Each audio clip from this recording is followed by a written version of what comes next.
Hello guys, welcome to my YouTube channel. I am Shahid Pansota. आज की जो हमारी वीडियो है वो एक मेगा करप्शन मनी लॉन्ड्रिंग के हवाले से है। ये ऐसे हुई कि यूनाइटेड स्टेट के अंदर दो एसेट्स मैनेजर जो थे उनको 1.2 बिलियन मनी लॉन्ड्रिंग के हवाले से चार्ज किया गया और उनको एक्सपेक्ट किया जा रहा था कि 10-10 साल की सजा होगी क्योंकि दे वर इन्वॉल्व इन मनी लॉन्ड्रिंग। अब आपके जहन में ये सवाल आया होगा कि यूनाइटेड स्टेट के अंदर जो दो बंदों को चार्ज किया जा रहा है उन्होंने ये मनी लॉन्ड्रिंग कैसे की और उसके अंदर कौन कौन से और से लोग शामिल हैं। वेनेजुएला का नाम आपने सुना होगा। वेनेजुएला आज से 20 साल पहले लैटिन अमेरिका में एक अमीर तरीन मुल्क था। उसके पास ऑयल के जखायर बहुत ज्यादा थे। 2014 के अंदर वेनेजुएला की जो ऑयल कंपनी है जिसे पीएसडीवी ऐसे का नाम दिया जाता है, इस ऑयल कंपनी को वहां की एक एलीट क्लास के चंद लोगों ने लोन दिया और वो लोन उन्होंने उन कंपनी से वापस डॉलर्स में लिया। मतलब उनको लोन दिया गया जो है वो उनकी जो लोकल करेंसी थी वेनेजुएला बोला और वापस जो है वो डॉलर्स के अंदर लिया गया उस कंपनी से। जो वेनेजुएला का जो फॉरेन एक्सचेंज जो उनके लॉ थे उसके मुताबिक ये था कि जो फॉरेन एक्सचेंज जो है, अगर आप फर्ज करें वेनेजुएला की जो करेंसी है वो डॉलर में एक्सचेंज करना चाहते हैं तो उसके लिए जो उसका रेट है वो सेंट्रल बैंक ही तय करता था। सेंट्रल बैंक के अलावा वहां पे कोई और जो इंस्टीट्यूट नहीं है था जो कि वो करेंसी का रेट जो है वो तय कर सकते। उसके अलावा वहां पे थी तो ब्लैक मार्केट।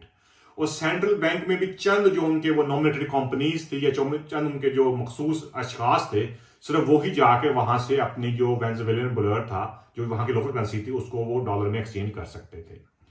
तो ये स्कीम हुई कैसे, हम आपको स्कीम के बारे में बताते हैं। ये स्कीम हुई ऐसे कि जो वहां की जो एलीट थे, जो फ्रॉडिये लोग थे, उन्होंने किया कि अगर तो आप अपना जो है वो लोकल जो वहां का जो ऑफिशियल रेट हासिल नहीं कर सकते तो आप जाते हैं ब्लैक मार्केट के अंदर।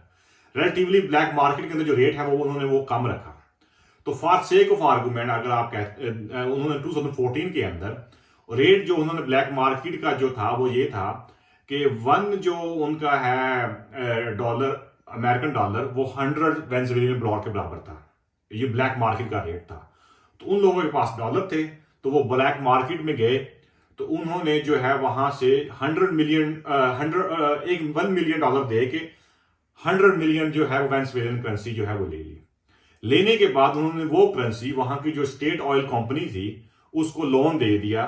वहां के जो वेनेजुएलियन ब्लोर जो उन्होंने हासिल किए थे अपने लोकल मार्केट से, ब्लैक मार्केट से, और जब वो उस कंपनी को लोन वापस किया तो उन्होंने वो डॉलर्स के अंदर वापस किया और उस वक्त उन्होंने रेट रखा 1:10, मतलब $1 का 10 ब्लोर।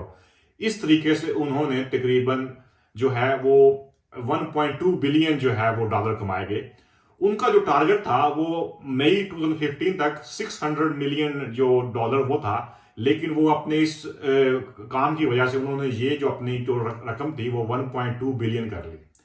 उसके बाद उन्होंने ये रकम हासिल करने के बाद दुनिया के मुख्तलिफ मुल्कों में ऑफशोर कंपनीज के अंदर इन्वेस्ट की और इन्वेस्ट करने के बाद वो रकम फिर उन्होंने एक बल्गेरिया में गई, रोमेनिया में गई। तो वहां पर जो जो सस्पिशियस एक्टिविटी हो रही थी कि उस कंपनी के अकाउंट से मिलियंस ऑफ डॉलर जो है वो दूसरे बैंकों में जा रहे थे, तो यूएस के जो इंटेलिजेंस यूनिट था उसने वहां पर वो इन्वेस्टिगेशन करनी शुरू की और उन्होंने ये दो बंदों को जो है वो पाया और इन दोनों ने कन्फेस कर लिया कि we are the part of money laundering deal.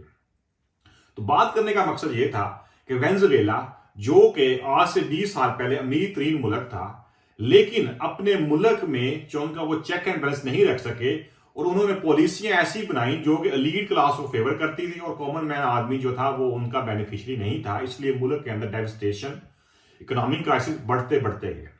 दूसरा ये हुआ वहां में वेनेजुएला के अंदर कि जो वहां पे जो इस वक्त गवर्नमेंट पार्टी है वो पिछले 20 साल से वहां हुकूमत कर रही है और उसके अंदर उन्होंने अपने जो बहुत सारे इंस्टीट्यूट हैं उनको पॉलिटिसाइज कर दिया है और उन इंस्टीट्यूट को अपने पर्सनल बेनिफिट के लिए इस्तेमाल कर रहे हैं, जिसकी वजह से वो जो मुल्क के अंदर जो अदारों की क्रेडिबिलिटी है वो बिल्कुल खत्म हो चुकी है।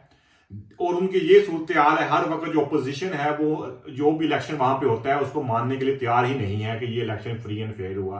हाल ही में उनकी कम्युनिकेशन हो रही है, डायलॉग चल रहा है गवर्नमेंट के साथ कि ये जो इलेक्शन 2024 के अंदर होना है वो फ्री एंड फेयर हो जाए और हम एक जो है वो अपोजिशन पार्टी एक जो है अपना कलेक्टिव एफर्ट से एक ऐसा कैंडिडेट ला सकें जिसको सब पे मुतफिक हों और मुल्क के जो है वो इकोनॉमिक क्राइसिस को जो है वो बेहतर किया जा सके।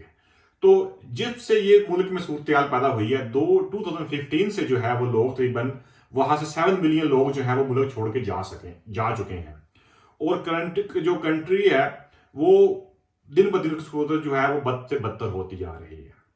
तो जो करप्शन होती है स्पेशली आपके मुल्क की जो ऐसी पॉलिसियां होती हैं जो लीड क्लास को करप्शन करने में मदद साबित करती हैं, तो वो अपने मुल्क का पैसा निकाल कर दूसरे मुल्कों में ले जाते हैं।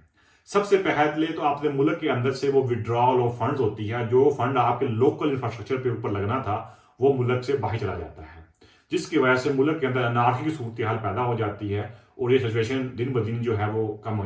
आप अपने घर की मिसाल ही ले लें, अगर आपके घर से 1 लाख रुपया या 2 लाख रुपया जो आपके घर की जरूरत का था वो चोरी हो गया या वो निकाल के दूसरे चला गया, तो आपकी जो सूरत हाल क्या हो सकती है।